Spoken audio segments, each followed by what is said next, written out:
कापिल्य नगर के सभा मंडल में चारों ओर शोर गूंज रहा था। मौका था राजा द्रुपद की पुत्री द्रौपदी के स्वयंवर का। एक से एक वीर धनुर्धर इस प्रतियोगिता में शामिल हुए थे, लेकिन अभी तक कोई द्रौपदी को जीत नहीं पाया था। अब बारी थी सूर्यपुत्र अंगराज कर्ण की। सभी लोग उस महान धनुर्धर को प्रोत्साहित कर रहे थे। जैसे ही कर्ण अपने स्थान से उठा, लोग जय जयकार करने लगे।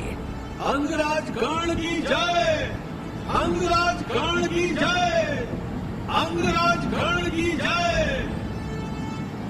कर्ण ने सभा के बीचों बीच जाकर शिव धनुष को बड़ी आसानी से उठाया और पानी में देख तीर चलाने ही वाला था कि तभी सभा में एक आवाज गूंजी, रुको रुको रुको।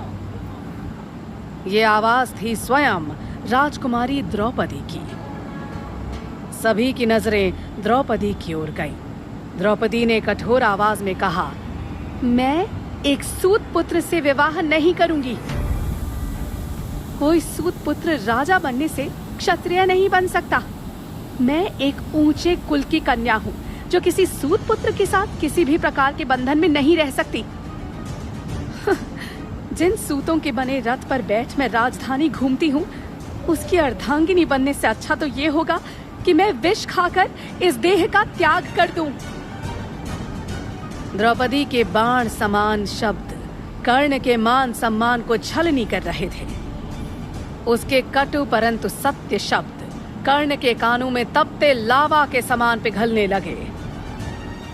अंगराज कर्ण की आंखों में खुद के लिए सवालों की झड़ी लग गई। वो खुद से पूछने लगा, क्यों हूं मैं सूत पुत्र?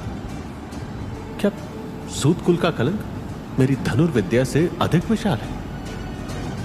क्यों मुझे हर बार सूत पुत्र कहकर नकार दिया जाता है? ये गाथा है कई शताब्दी पूर्व हुए एक ऐसे घटना चक्र की जिसने परिवारवाद और राजनीति के सारे आयामों को कलंकित कर दिया। बात है हस्तिनापुर के निकट भोजनगर की, जहां भगवान शिव के परम भक्त ऋषि दुर्वासा वास कर रहे थे। किसी आम दिन की तरह ही ऋषि के खान पान के बाद कुंती आराम कर रही थी कि उसे ऋषि दुर्वासा की आवाज सुनाई दी। वो भागकर उनकी कुटिया में चली गई।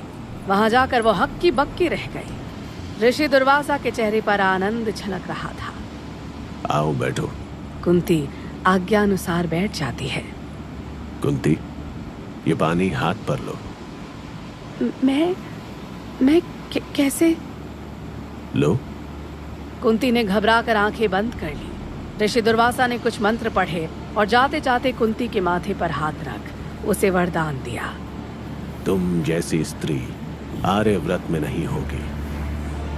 जब जब तुम ये मंत्र बोलोगी, तुम्हारे अंदर उस शक्ति का संचार होगा। कल्याण हो।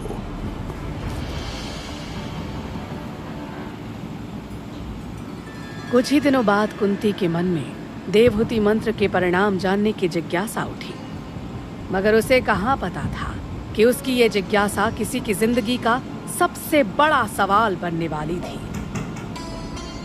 कुंती आंखें बंद कर वो मंत्र बोलने लगी, देवहूति मंत्र। कुछ ही पल में विचित्र से प्रकाश की चपेट में आकर वो गिर पड़ी।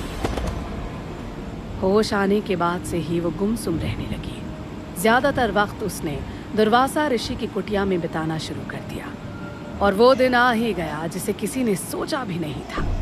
महल की पुरानी दासी और कुंती की खास धात्री, जिन्हें कुंती माँ कहती थी, वो बोल पड़ी, राजकुमारी, आज आपका चेहरा कुछ और ही बता रहा है। माँ, ऐसा क्यों बोल रही हैं आप? आपको कुछ बोल सकती हूँ? आप मेरी माँ हैं, आपको आज्ञा की कोई ज़रूरत नहीं। मगर शायद आपको मेरी बात पसंद ना आए। नहीं, ऐसा कुछ नहीं होगा, आप बोलिए तो सही। राजकुमारी, आप आप माँ बनने वाली हैं।